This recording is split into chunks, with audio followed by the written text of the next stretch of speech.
અનાજ માફિયા મુકેશ મહારાજની સરકારી અનાજ ભરેલી ગાડી પકડાઈ।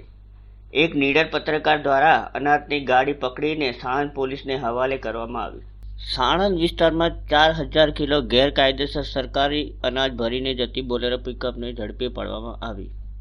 પત્રકાર દ્વારા સમગ્ર ગેરકાયદેસર અનાજનું સ્કેન્ડલ ઝડપી પાડવામાં આવ્યું।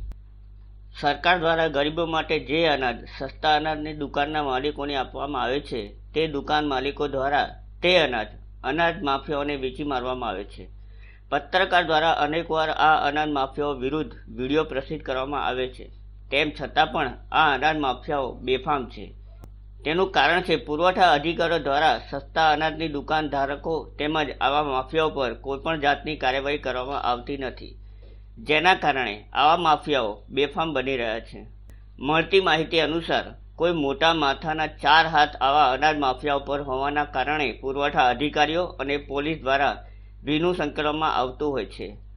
આ જે ગાડી પકડાઈ છે, જેમાં 2 અનાજ માફિયાઓના નામ સામે આવ્યા છે, એક મુકેશ મહારાજ અને બીજો વિવેક પારેખ, જેઓ અમદાવાદના માધુપુરા, શાહપુર, દાણીલીમડા, વટવા જેવા વિસ્તારોમાંથી રાત્રિના સમયે ગેરકાયદે અનાજ ઉઠાવીને સાણંદ ખાતે આટા મિલમાં વેચી મારતા હોય છે।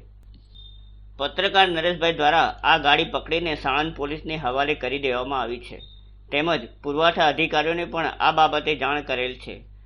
પરંતુ મુકેશ મહારાજ મોટો અનાજ માફિયા છે, તે યેનકેન પ્રકારે આ વાતને દબાવી દેવાની કોશિશ કરશે અને તેમના આખાઓ દ્વારા પોલીસ અને અધિકારીઓને ભીનું સંકલવા માટે દબાણ કરવામાં આવશે। હવે જોવાનું એ રહ્યું કે પોલીસ અને પુરવઠા અધિકારીઓ અનાજ માફિયાના આકા ગણાતા મોટા માથા આગળ નતમસ્તક થાય છે કે પછી આવા અનાજ માફિયા પર કાયદેસરની કાર્યવાહી કરે છે।